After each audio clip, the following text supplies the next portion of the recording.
नमस्कार, मैं रवीश कुमार। इजराइल को दुनिया भर का साथ मिल रहा है। गजा को केवल सहानुभूति मिल रही है।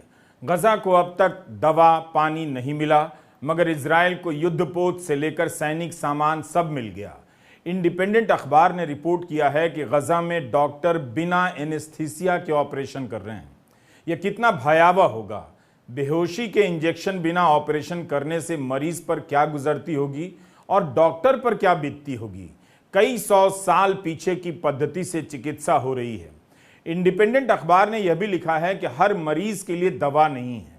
कौन ज्यादा तकलीफ में है, अब इस आधार पर दवा दी जा रही है। आज की दुनिया पहले से मानवीय हुई है या बदतर, इसका हिसाब लगाने की शक्ति भी दुनिया ने खो दी है। दवाओं की सप्लाई रोककर अस्पतालों को टारगेट किया जा रहा है। दवाओं के पहुंचने से पहले अमेरिकी कैरियर वॉरशिप इजराइल पहुंच गया। इसमें 5000 जवानों का स्टाफ है। दूसरा कैरियर भी पहुंच रहा है। इजराइल के आयरन डोम हवाई सुरक्षा प्रणाली के लिए अमेरिका में ऑर्डर पूरे किए जा रहे हैं। JDAM किट और छोटे बम भेजे जा रहे हैं। अमेरिकी वायुसेना के विमान भी मिडिल ईस्ट में अलग अलग बेस पर तैनात कर दिए गए हैं। हर तरफ से इजराइल को लैस कर गजा को घेर लिया गया है। इजराइल के लिए भी देखें तो हमला नहीं रुका। हमास और हिजबुल्लाह का हमला जारी है। युद्ध विराम और बंधकों को छुड़ाने की कोशिशें प्राथमिकता के साथ नजर नहीं आ रही। इजराइल की सेना ने नया आंकड़ा जारी किया है कि हमास ने 203 लोगों को बंधक बनाया है। खबर छपी है कि अमेरिका इजराइल को 10 अरब डॉलर की मदद देगा और गजा के लिए 100 मिलियन डॉलर की मदद देगा। बड़े बड़े नेता इजराइल का दौरा कर रहे हैं। गजा का दौरा कोई नहीं कर रहा। गजा पर जो बीत रही है उससे सहानुभूति जताने के बाद भी बाइडेन गजा नहीं गए। जॉर्डन में फलस्तीनी अथॉरिटी के अध्यक्ष महमूद अब्बास से मुलाकात होनी थी, मगर अस्पताल के हमले के बाद नहीं हुई। जर्मनी के चांसलर इजराइल ही गए, गजा नहीं। ब्रिटेन के प्रधानमंत्री भी इजराइल पहुंचने वाले हैं, वे भी गजा नहीं जाएंगे। यह तब है जब अमेरिका के राष्ट्रपति बाइडेन बार बार साफ कर रहे हैं कि फलस्तीनियों का बड़ा वर्ग हमास नहीं है और हमास फलस्तीनी लोगों का प्रतिनिधित्व नहीं करता है। तब गजा क्यों नहीं गए? इजराइल खुद हमास और फलस्तीनी में फर्क नहीं करता। ऐसे बहुत से लोग इसी आधार पर फलस्तीन से कोई सहानुभूति नहीं रखते हैं कि हमास ने गजा में चुनाव जीता था। इसके बाद भी बाइडेन यह बात कह रहे हैं, मगर सीमित मदद के लिए इजराइल को मना लेने के बाद भी बाइडेन ने युद्ध विराम की बात नहीं की। संयुक्त राष्ट्र में युद्ध विराम के प्रस्ताव पर अमेरिका ने वोट नहीं किया। साफ है कि अमेरिका तमाम नसीहतों के बाद भी इजराइल को छूट देना चाहता है। बाइडेन का भाषण इजराइल की तरफ ज्यादा झुका हुआ था। वे अपने भाषण में सब कुछ इजराइल पर छोड़ते नजर आए। अपनी तरफ से हथियार से लेकर पैसे की मदद का वादा करते रहे और नसीहत देते रहे कि इजराइल को क्रोध के आवेश में गलती नहीं करनी चाहिए, जो अमेरिका ने 9/11 के वक्त किया। इन बातों के अलावा उनके भाषण में इजराइल को ही मजबूत समर्थन दिखता है, इसलिए भी उनकी आलोचना हो रही है। गजा को दुनिया की सबसे बड़ी खुली जेल कहा जाता है। यहां के लोग घेर कर बमबारी में मारे जा रहे हैं। उनके लिए होलोकास्ट जैसा कोई शब्द अभी तक किसी को नहीं मिला। फलस्तीनियों के पास इसके लिए शब्द है नक्बा, जिसका इस्तेमाल सिर्फ वही कर रहे हैं। बाइडेन हमास के हमले की तुलना होलोकास्ट से कर रहे हैं, मगर गजा के साथ जो हो रहा है उसकी तुलना होलोकास्ट से नहीं कर रहे। इस अंतर को ध्यान में रखना चाहिए। अब तो यह संघर्ष गजा से निकलकर वेस्ट बैंक की तरफ पहुंच गया है। वहां बड़े बड़े प्रदर्शन हो रहे हैं। 4 लोगों की मौत हुई है और कई लोग गिरफ्तार हुए हैं। यह लड़ाई हर दिन बड़ी होती जा रही है। दुनिया ताक रही है। एक देश है कोलंबिया, उसने कहा है कि इजराइल गजा के साथ होलोकॉस्ट की यातना को दोहरा रहा है। कोलंबिया ने इजराइल से कूटनीतिक संबंध स्थगित कर देने की बात कही है, मगर कोलंबिया के राष्ट्रपति ने हमास की निंदा नहीं की। इजराइल ने ऐलान किया है कि कोलंबिया को सुरक्षा संबंधी निर्यात रोक रहा है। स्पेन ने भी इजराइल से कूटनीतिक संबंध स्थगित करने की घोषणा की है। वेनेजुएला के राष्ट्रपति ने कहा है कि हम फलस्तीन के लिए 30 टन से अधिक मानवीय मदद भेजेंगे। फलस्तीनी लोगों तक सीधे सहायता पहुंचती रहे, इसके लिए रास्ता भी बनाएंगे। To the people of Palestine. And we have a full अफ्रीकी देशों में दक्षिण अफ्रीका इजराइल का सबसे बड़ा व्यापारिक साझेदार देश है।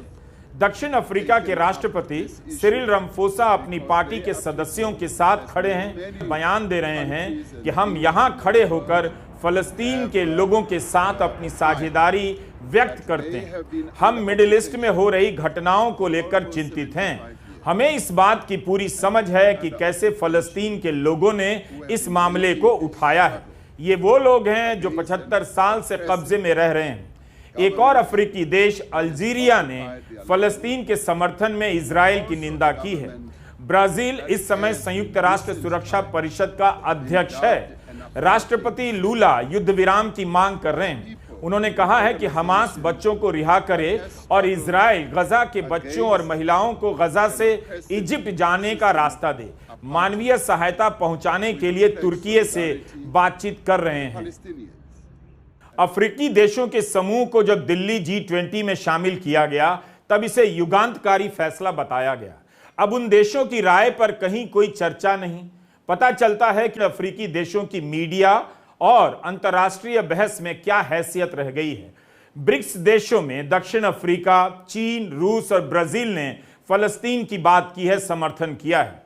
ब्राजील के अधिकारियों ने ही सुरक्षा परिषद के लिए वो प्रस्ताव तैयार किया जिसे अमेरिका ने गिरा दिया। भारत ने अभी तक अपनी आधिकारिक प्रतिक्रिया को लिखित तौर पर जारी नहीं किया है। बाइडेन की यात्रा से एक ही नतीजा निकला है। इजराइल ने कहा है कि वह इजिप्ट के रास्ते से मानवीय मदद नहीं रोकेगा, बशर्ते ये मदद हमास के हाथ न लगे। बाइडेन ने यह भी कहा कि इजिप्ट भी मानवीय मदद के लिए रास्ता देने के लिए राजी हो गया है। व्हाइट हाउस के अधिकारियों ने कहा कि शुक्रवार यानी 20 अक्टूबर को 20 ट्रकों के लिए रास्ता खोला जाएगा। इजरायली हमले में जो सड़कें टूटी हैं उनकी मरम्मत इजिप्ट को ही करनी होगी। रॉयटर्स ने लिखा है कि इजिप्ट ने सड़कों की मरम्मत के लिए मशीनें रवाना कर दी हैं। इजराइल अपने बयान में भोजन, दवाओं और पानी की बात कही है, ईंधन की नहीं। अस्पतालों के जनरेटर के लिए बहुत जरूरी है। सवाल है, क्या 23 लाख की आबादी के लिए 20 ट्रक काफी होंगे? क्या रफा सीमा से ही सारी मदद पहुंचेगी? इसे लेकर भी संयुक्त राष्ट्र की एजेंसियों ने कई बार सवाल उठाए हैं।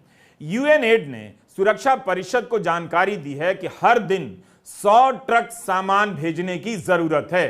इजराइल ने कहा है कि अगर हमास ने इन ट्रकों को रोका तो मदद रोक दी जाएगी। मदद का सामान आम लोगों तक ही पहुंचना चाहिए।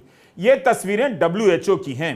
गजा के भीतर से पानी का बुरा हाल है। संयुक्त राष्ट्र की मदद करने वाली एजेंसी ने बताया कि कुछ इलाकों में एक आदमी को सभी जरूरतों के लिए दिन भर 1 लीटर पानी दिया जा रहा है। पूरे दिन में अंतर्राष्ट्रीय मानकों के अनुसार 15 लीटर पानी मिलना चाहिए। वह भी सभी को नहीं मिल रहा। जो किस्मत वाले हैं उन्हीं को 1 लीटर मिल रहा है। गंदा पानी और समंदर का खारा पानी पीने की भी खबरें हम आपको बता चुके हैं। बाइडेन के आह्वान पर इजराइल ने कह दिया है कि हम इजिप्ट से गजा में पहुंचने वाली मदद को नहीं रोकेंगे। इस पर बंधक बनाए लोगों के परिवारों में गुस्सा है। हारिज में खबर छपी है कि इन परिवारों के संगठन ने कहा है कि गजा को सहायता बंद करो, नहीं तो हम अपना संघर्ष बढ़ाएंगे। संगठन ने कहा है कि ऐसा करके सरकार हमें उकसा रही है। सवाल है कि इजिप्ट की सीमा से कितने ट्रक मदद की सामग्री लेकर जाएंगे, कितना पानी जाएगा, मदद के लिए सीमाएं कितने दिनों के लिए खोली जाएंगी, क्या तब तक के लिए युद्ध विराम होगा, उसके बाद शुरू होगा? इसका जवाब कोई नहीं जानता। गजा में 600 अमेरिकी नागरिक हैं। उनके वहां से निकलते ही गजा पर किस तरह का हमला होगा, यह भी एक सवाल है। बाइडेन की यात्रा से अस्पतालों, स्कूलों, संयुक्त राष्ट्र की राहत शिविरों के लिए अलग से कोई गारंटी की बात सामने नहीं आई है। इस बीच गजा के अल अहली अस्पताल पर रॉकेट से हमला किसने किया, इसे लेकर विवाद चल रहा है। इजराइल की सेना कह रही है इस्लामी जिहाद का रॉकेट गलती से गिरा है। उसके इस दावे पर अभी तक सवाल उठ रहे हैं। कोई चैनल अमेरिका से ही एक्सपर्ट पकड़ लाता है जो दावा करता है कि हमला इजराइल ने अमेरिकी हथियारों से किया, और अमेरिका का ही दूसरा एक्सपर्ट कहता है इजराइल ने नहीं किया, वरना हमले के बाद अस्पताल में बड़ा सा गड्ढा बन गया होता। युद्ध के समय मीडिया का युद्ध भी देखना चाहिए। इसी समय पता चलता है कि कि अखबार या चैनल आपके साथ बाकी दिनों में क्या करते हैं। अस्पताल पर किसका रॉकेट गिरा है, इसे लेकर ज्यादातर अखबारों में इजराइल का ही दावा छपा है।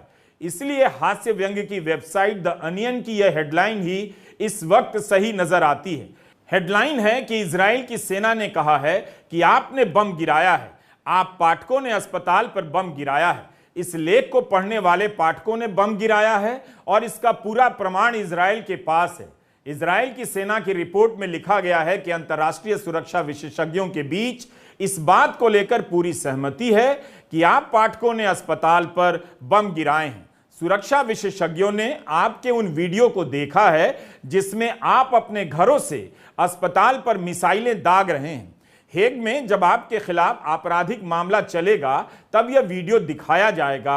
आप जैसे पाठकों की जगह केवल नरक में होनी चाहिए, द अनियन ने व्यंग्य के लहजे में लिखा है। अनियन का यह व्यंग्य मीडिया की रिपोर्टिंग का मजाक उड़ा रहा है, जो इजराइल के दावों को हूबहू स्वीकार कर रहे हैं। इजराइल के अखबार हारेत्स की हेडलाइन भी अपने आप में सब कुछ साफ कर देती है। यह एक गंभीर अखबार लगता है, मगर इसने भी व्यंग्य के सहारे बता दिया कि रॉकेट किसने दागा। हारेत्स इजराइल का अखबार है। आप भारत के गोदी चैनलों का कवरेज देखिए और इस अखबार को देखिए। गजा के अस्पताल पर बम धमाकों को लेकर भारत के चैनलों ने इजराइल की सेना की थ्योरी पर फौरन ही यकीन कर लिया। यहां तक कि दुनिया के बड़े बड़े अखबारों और चैनलों ने भी यही किया। मगर उसी देश का एक अखबार अपनी ही सेना से कितनी दूरी बनाकर रखता है। दरअसल आप हिंदी के दर्शकों को यही जानने और समझने की जरूरत है कि किस तरह आपके अखबारों और चैनलों ने पत्रकारिता को बर्बाद कर दिया, आपके देखने और समझने की संवेदनशीलता और सतर्कता को रौंद डाला। यह हारेत्स की हेडलाइन है। बाइडेन के आगमन की पूर्व संध्या पर गजा अस्पताल पर बमबारी, सेना ने रॉकेट को जिम्मेदार ठहराया। IDF blames rocket. क्या आपकी नजर बार बार इस पंक्ति पर नहीं जाती कि सेना ने रॉकेट को जिम्मेदार ठहराया है? अखबार ने पहले पन्ने पर सेना की लाइन हूबहू नहीं छाप दी कि रॉकेट इस्लामिक जिहाद का था या हमास का, लेकिन भीतर जरूर छापा है। फिर भी यह अखबार कई जगहों पर अपनी हेडलाइन में संदेश जाहिर करता है, ना कि सेना का समर्थन। क्या आप इस तरह की पत्रकारिता का मतलब समझने की स्थिति में हैं? यही नहीं, आप इस पहली खबर की बनावट देखिए। आधे हिस्से में अस्पताल की तस्वीर है, लाशें बिछी हैं। सेना की प्रेस कॉन्फ्रेंस की तस्वीर भीतर के पन्नों पर दी गई है। पहले पन्ने पर इजराइल की सेना की कोई तस्वीर नहीं। इससे पहले कि आप इस अखबार को हमास समर्थक घोषित कर दें, आधे पन्ने पर उन लोगों की तस्वीर रोज छपती है जो हमास के कब्जे में हैं और उसके हमले में शहीद हुए हैं। हारेत्स अखबार के संपादकीय पन्ने पर बड़ा सा एक कार्टून छपा है। कॉपीराइट नियम के तहत हम इसे दिखा नहीं सकते, मगर बता सकते हैं।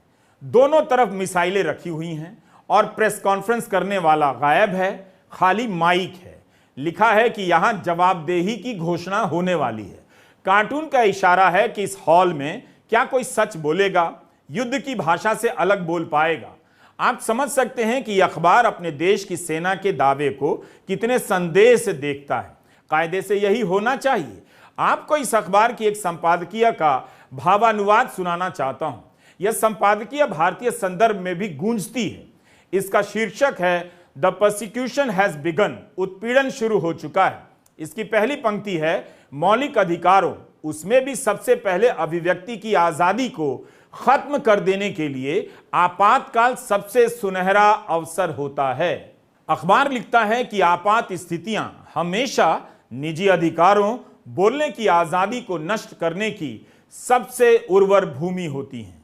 आपात स्थितियों के बहाने जारी किए गए आदेशों के नाम पर स्टेट प्रोसिक्यूटर, सरकारी वकील ने पिछले हफ्ते उन लोगों की जांच करने, गिरफ्तारी करने और सजा देने को आधिकारिक मंजूरी दे दी है जो आतंक का समर्थन करते हैं। सरकारी वकील ने किसी को भी आस्था, बगावत, नस्लभेद, नाफरमानी के नाम पर गिरफ्तार करने का पैमाना इतना नीचे कर दिया है कि कोई भी इसकी गिरफ्त में आ सकता है। जमीन पर इसका असर दिखने लगा है। गजा के हमले पर टिप्पणी करने के आरोप में दर्जनों इजरायली गिरफ्तार कर लिए गए हैं। इनमें से ज्यादातर अरब मूल के इजरायली हैं। 40 लोग गिरफ्तार हुए हैं और कईयों को पूछताछ के बाद छोड़ा गया है। जरूरी नहीं कि इन लोगों ने हमास का समर्थन किया है। गजा के लोगों के समर्थन में कहने या दोनों तरफ की मौत की तुलना करने भर से गिरफ्तार कर लिए गए। यही नहीं, बहुमत से अलग हटकर अपनी बात रखने पर अरब नागरिकों को नौकरी से निकाल दिया गया। इजराइल की एक नगरपालिका ने कहा है कि उसके साथ काम करने वाले बिल्डरों को लिखकर देना होगा कि उनके यहां कोई भी अरब मजदूर काम नहीं करता। इजराइल अरब मीडिया को भी चुप करा देना चाहता है। सुरक्षा और कूटनीतिक मंत्रालय के मंत्री बहस कर रहे हैं कि क्या ऐसा रेगुलेशन लाया जाए जिससे मीडिया को काबू में किया जाए। कतर का चैनल अल जजीरा को लेकर बहस हो रही है। अगर ऐसा हुआ तो सूचना मंत्री के फांसीवादी जगत में दूसरे मीडिया संस्थानों का गला दबाने का दौर शुरू हो जाएगा। हारेत्स अपने सूचना मंत्री के नजरिए को फांसीवादी लिख रहा है, अल जजीरा का बचाव कर रहा है। यह लेख भारत के लिए भी महत्वपूर्ण हो जाता है। हम इस अखबार के बारे में बहुत कम जानते हैं। ऐसा कुछ भी कहने से बचना भी चाहते हैं जिससे यह न लगे कि बढ़ा चढ़ाकर कह दिया गया। यह उस देश का अखबार है जिसके 1300 नागरिक हमास के हाथों मारे गए। 200 के करीब बंधक हैं, जिसका देश युद्ध कर रहा है और युद्ध से घिरा हुआ है। वहां पर यह अखबार 40 अरब लोगों की गिरफ्तारी को लेकर संपादकीय लिख रहा है। अपने नागरिकों को चेतावनी दे रहा है कि आपात स्थिति के नाम पर इसी तरह धीरे धीरे आप नागरिकों के अधिकार कुचल दिए जाएंगे। भारत में फलस्तीन का समर्थन करने पर कोई गिरफ्तार हो जाए तो गोदी मीडिया उसे आतंकवादी बताकर जश्न मनाएगा, मगर इजराइल का ही एक अखबार हारेत्स गजा के लोगों की पीड़ा की बात करने वालों की गिरफ्तारी की आलोचना कर रहा है।